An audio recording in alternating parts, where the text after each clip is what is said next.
5 seconds.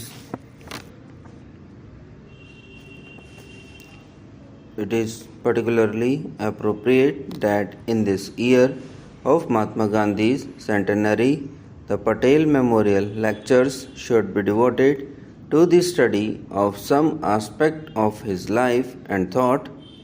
This would have been gladdened the heart of Sardar Patel, who worked valiantly with him and after him in the service of the country and left the impress of his vigorous personality on many aspects of our national life.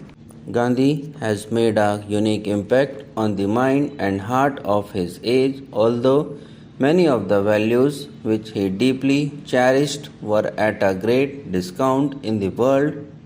This is a good opportunity for us to assess some of the results of this impact as objectively as possible and to examine his relevance to the modern world. There are many persons, not all by any means his detractors, who sincerely think that the Gandhi era is over.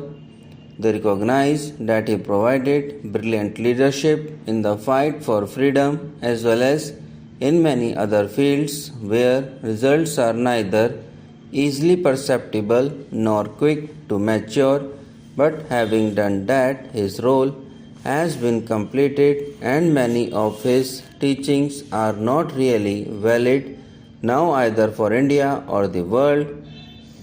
We would do well to recognize this new trend, particularly in the younger generation, which did not have the stirring experience of actually seeing him and coming under the spell of his personality. Is this a really correct and complete assessment? I hope to examine some facets of this criticism in the course of these lectures.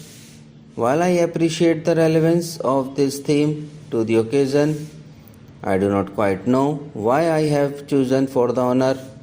Some of his friends and co-workers are luckily still alive, a few of them present in this hall who had known him longer and more intimately, whereas I came into contact with him mostly in the last decade of his life. They could have done fuller justice to the theme and spoken with greater authority.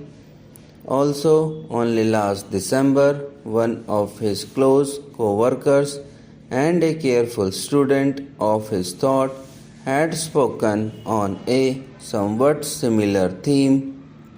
This is indeed good, but you will agree that this does rather queer my pitch.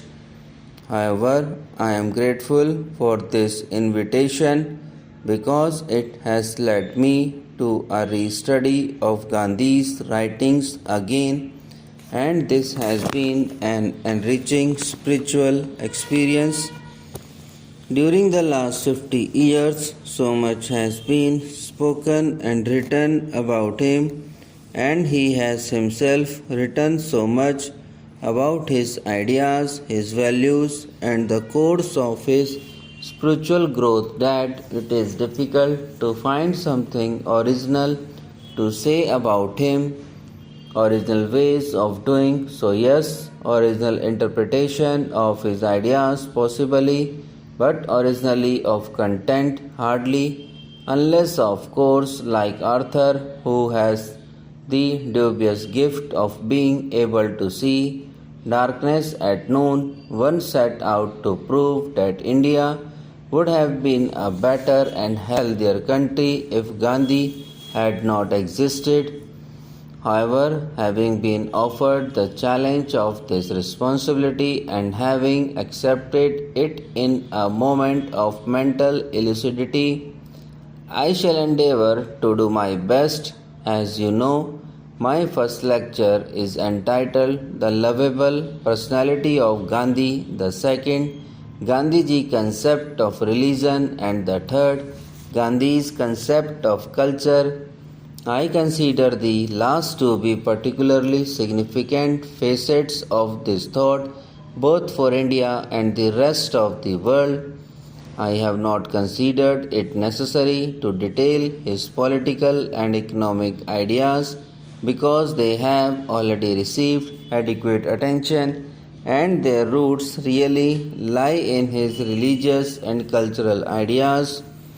The best commentary on Gandhi is provided by Gandhi ji himself, and therefore I have preferred to rely mainly on his writings and speeches and made them the starting point of my thinking, particularly his deeply moving autobiography, My Experiments with Truth, which provides an authentic account of his checkered unfolding told with the courage, simplicity, and frankness rare in such documents of personal history.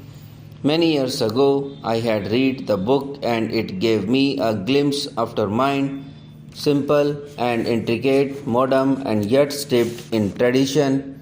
Some months ago, when I was in Canada, I happened to read it again and opened new vistas which I had missed at the first reading. Perhaps this is true to all great books, they do not yield their full treasures without the labor of thought and some assimilated experience of life. In the very introduction of the book, he has set the mood needed for its understanding. It is not my purpose to attempt a real autobiography. I simply want to tell the story of my numerous experiments with truth, and as my life consisted of nothing but these experiments, it is true that the story will take the shape of an autobiography. I believe, or at any rate, flatter myself with the belief that a connected account of all these experiments will not be without benefit to the reader living in any part of the world. Subscribe now and press the bell icon. Never miss an update.